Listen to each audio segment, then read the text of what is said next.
à l'autre par pirogue. On pêchait des caïmans ici, des poissons ici. Mais tout cela s'est asséché. Je suis parti passer toute une semaine dans un village, à plus de 500 km de Dakar. Heureusement pour le village, et c'est ça qui a fait que le village continue à vivre. Les Français sont venus creuser un puits de plus de 300 mètres pour trouver de l'eau. Et c'est cette eau-là, ce puits-là, qui faisait vivre tout un village. Et moi j'ai dit à celui qui me logeait, j'ai dit, ben, nous à Kinshasa, dans certaines communes, vous creusez la terre pour poser la fondation de votre maison, vous commencez à vous battre avec de l'eau. 30 cm à peine, vous avez de l'eau. Dieu nous a bénis. Et quand j'ai vu les gens de Dakar, au Sénégal, vous trouvez des fruits partout, des pastèques, de ceci, de cela, partout. Nous, on a la grâce d'avoir autant de saisons. Quand il ne pleut pas à Kinshasa, il pleut à Goma. Quand il ne pleut pas à Goma, il pleut au Katanga, etc., etc. Et comment nous pouvons importer certaines choses? Je reconnais que nous ne sommes pas avancés du point de vue technologique. On peut importer la technologie. Mais de penser le peu de devises que nous avons pour importer à manger, c'est vraiment inadmissible pour le Congo.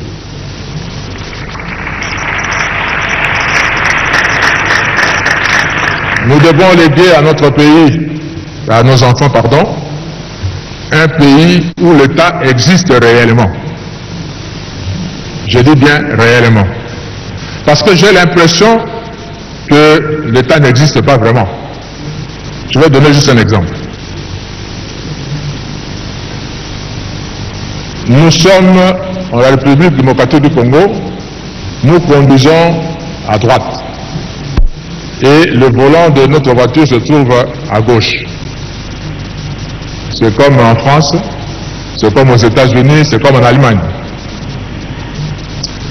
Vous allez chez les Allemands, chez les Anglais, et ils conduisent à gauche et le volant à droite. Dans des pays anglophones comme l'Afrique du Sud, etc., c'est comme ça.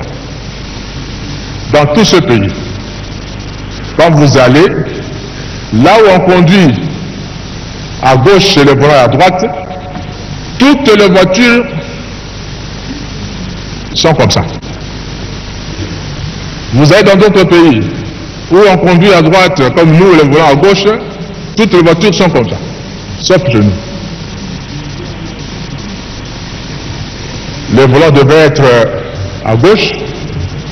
Nous avons importé autant de voitures dont le volant se trouve à gauche et ça entre par nos frontières. Alors que si vous osez faire ça aux États-Unis, on vous dira que c'est non conforme à la législation américaine, ça n'entre pas. Chez nous, ça entre. Et c'est nous, les Congolais, qui connaissons notre loi, qui importons ces voitures, et l'État laisse faire. Ça veut dire que l'État n'existe pas réellement. Il faut renforcer l'autorité de l'État.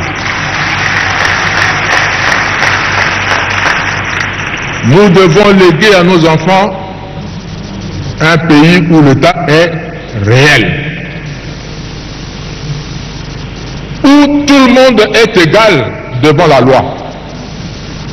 Que vous soyez général, ministre, ou qui que ce soit. Quand vous devez enfreindre la loi de la République, on vous arrête, on vous juge, on vous condamne comme tout citoyen.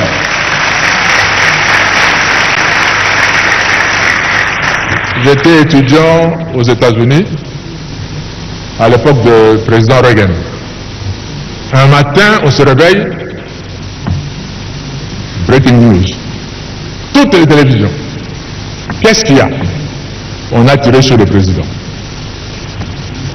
On a vu ça en direct. Et moi j'ai dit, en bon congolais à l'époque c'était Zaïrois, je me dis, oh là là là là là là là. ce garçon a cherché un problème à sa famille. Parce que je me rappelle de nous. J'ai dit, ben, on ne va même pas le juger. On va le condamner, on va le tuer, peut-être tuer toute sa famille. Je raisonnais comme ça. Mais les États-Unis m'ont donné une leçon. On l'a arrêté comme un citoyen américain. On l'a jugé comme un citoyen américain. Même s'il a tiré au président des États-Unis, on dit, ben, c'est un citoyen américain qui a tiré au citoyen américain, même si c'est le premier citoyen, mais c'est un citoyen américain. On l'a jugé. Et comme il venait d'une famille riche, il a trouvé un avocat de haut rang. Ils ont plaidé l'insanité, la déficience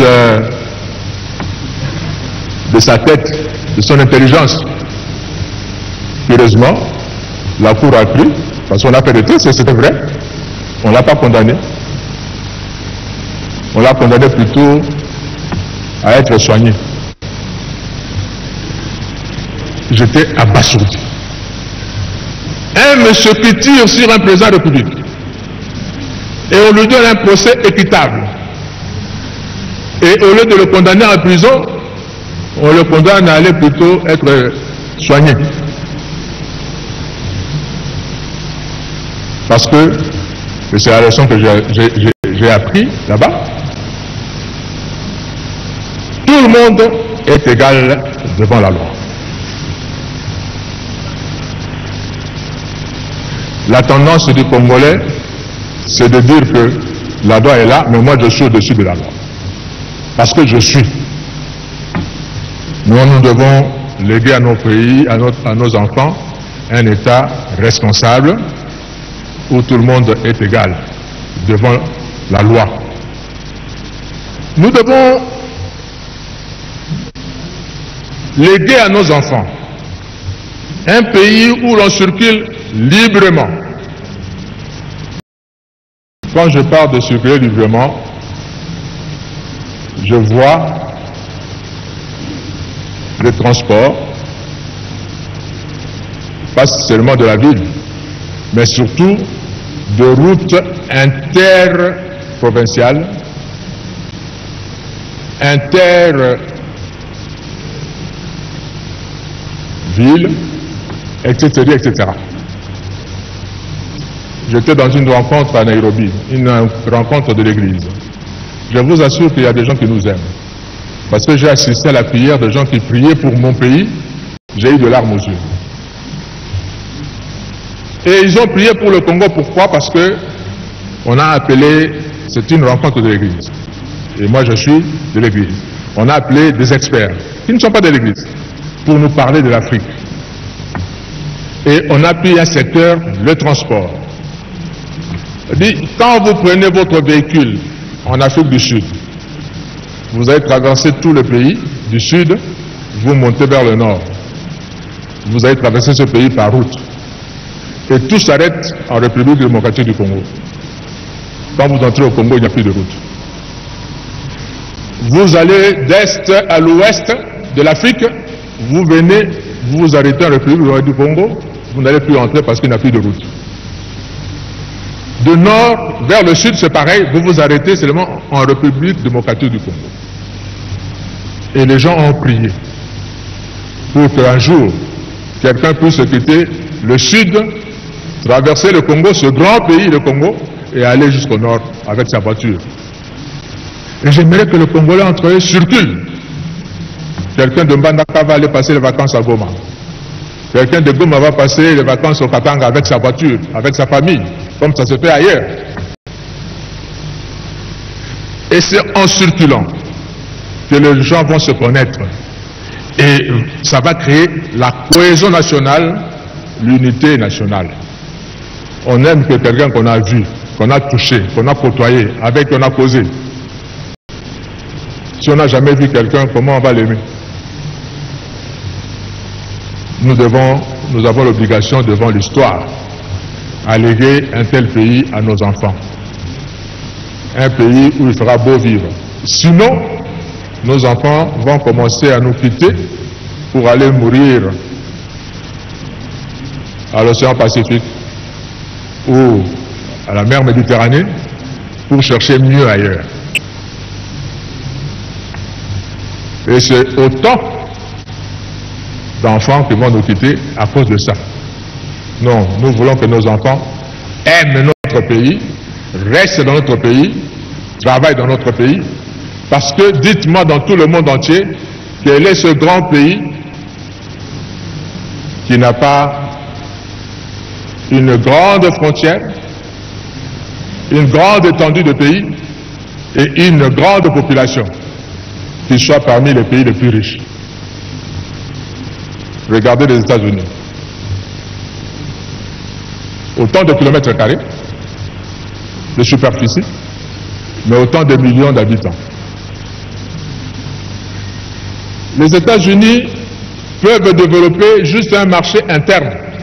Ils vont vivre avec ça.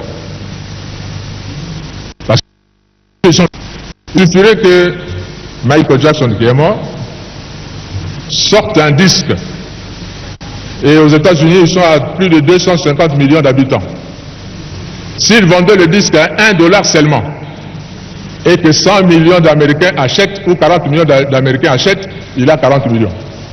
Il a 100 millions. Il n'a pas besoin que son disque soit vendu en Europe ou en Afrique. Il n'a pas besoin de ça, parce qu'il se fait suffisamment riche à l'intérieur de son pays. Les McDonald's, ils ont commencé à être riches chez eux, avant de conquérir le monde. Nous devons être grands. Dieu nous a donné la superficie qu'il faut. Et nous devons avoir une population jeune, qui travaille, qui aime le pays et que nous utilisons nous-mêmes ici. Je voudrais m'adresser un peu à nos voisins, parce que nous sommes entourés. Même si le Congo nous appartient, Dieu nous a donné une mission pour l'Afrique. Frantz Fanon avait raison de dire que l'Afrique a une forme de revolver dont la gâchette se trouve au Congo justement. Le jour où le Congo décolle, je vous assure que l'Afrique va décoller également, par effet d'entraînement. Si vous allez aux États-Unis, le pays comme le Mexique, le Canada, ont décollé parce que les États-Unis ont décollé. Et quand le Congo va décoller, les autres vont suivre.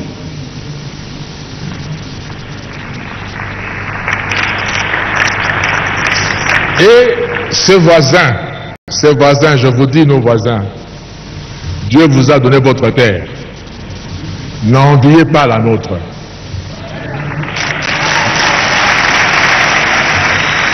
Travaillez chez vous. Je prends la petite Suisse en Europe.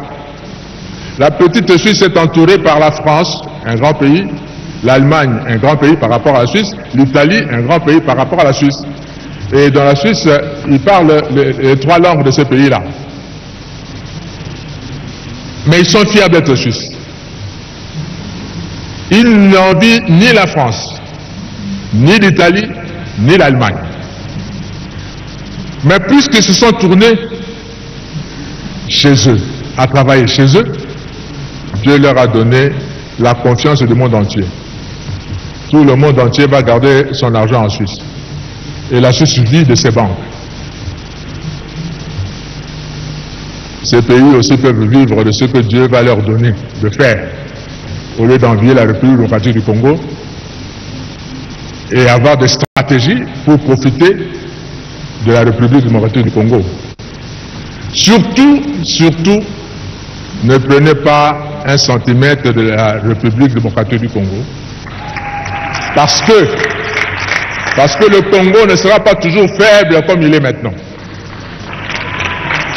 Il va se réveiller un jour. J'étais étudiant également en France et Dieu a fait que je vive dans la ville de Strasbourg pendant 5 ans. Et Strasbourg fait partie de la grande région qu'on appelle Alsace. Et les Alsaciens parlent un dialecte germanique, c'est-à-dire qui ressemble plus à l'allemand qu'en français. Vous voyez, beaucoup d'Alsaciens ne savent même pas parler français correctement, comme vous êtes dans leur village là-bas. Ils parlent plutôt allemand. Et là où je vivais, je louais. Mon bailleur me disait un jour, Monsieur Kofo, mes parents sont nés ici à Strasbourg, ont grandi à Strasbourg. Moi, je suis né à Strasbourg, j'ai grandi à Strasbourg. Et tout en vivant à Strasbourg, j'ai été 2 fois citoyen allemand et je suis redevenu 2 fois citoyen français. Je me dis comment? Parce que lors de la Première Guerre mondiale, 14-18, l'Allemagne a envahi la France et a récupéré, selon l'Allemagne, son droit sur l'Alsace qui lui appartient historiquement, parce qu'il parle la même langue. On a récupéré ça. La guerre de 18 se termine, les Allemands perdent de la guerre. La France récupère son territoire. On arrive à la guerre de 40-45, pareil. L'Allemagne envahit la France et récupère l'Alsace. En 1945, l'Allemagne perd la guerre, la France récupère sa terre. Le Congo, si vous prenez, vous osez prendre une partie du Congo maintenant, nos enfants vont le récupérer les années qui viennent.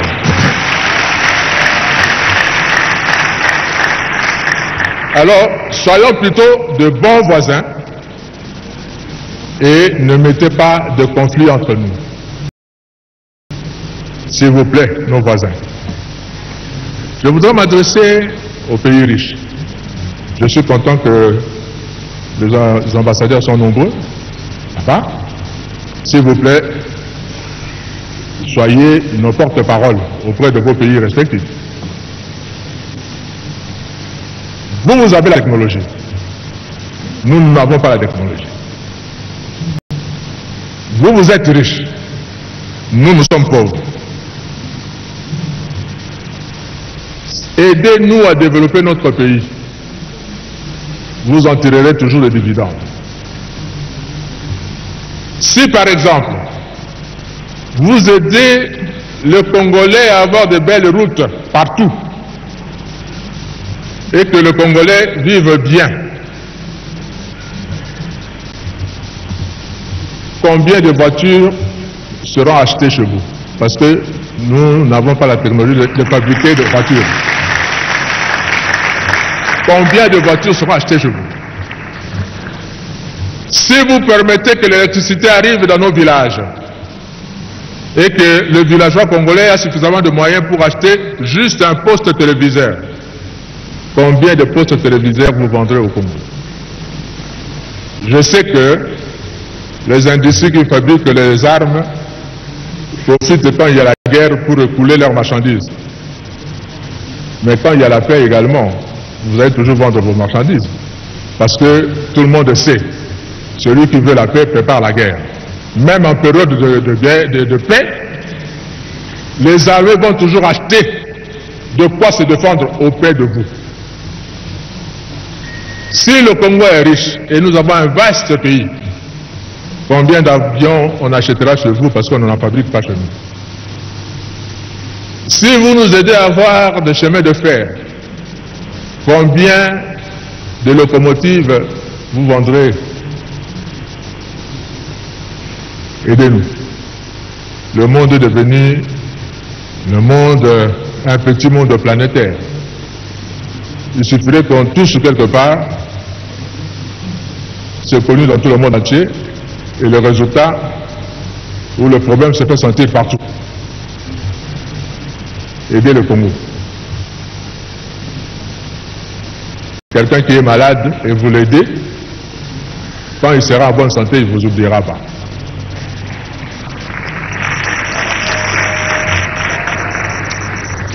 Le Seigneur m'a donné ce message pour nous les Congolais. Nous avons l'obligation de léguer un bon pays à nos enfants. Et nous avons demandé aussi à nos frères et sœurs qui partagent avec nous ce continent d'Afrique d'être de bons voisins et demander à ceux qui sont les maîtres du monde maintenant de s'occuper du Congo aussi. Parce que, qui sait, l'histoire nous montre que l'aiguille tourne. Dans l'histoire, il y avait des pays comme l'Égypte qui étaient de grandes nations à l'époque, qui ont dominé le monde à l'époque. Et puis nous sommes partis en Europe. On a eu la Grèce, on a eu Rome, et à un moment, les Français ont dominé, les Espagnols l'ont fait, les Britanniques également. Maintenant nous avons les États-Unis, ça a quitté l'Europe, ça va vers l'Amérique. Qui ne vous dit pas que dans le prochain centenaire, ça sera l'Afrique. Et l'histoire, je vous assure, ne s'oublie pas. On se rappellera toujours de ceux qui nous ont aidés et ceux qui ne nous ont pas aidés. Que Dieu nous bénisse. Bénisse la République démocratique du Congo. Amen.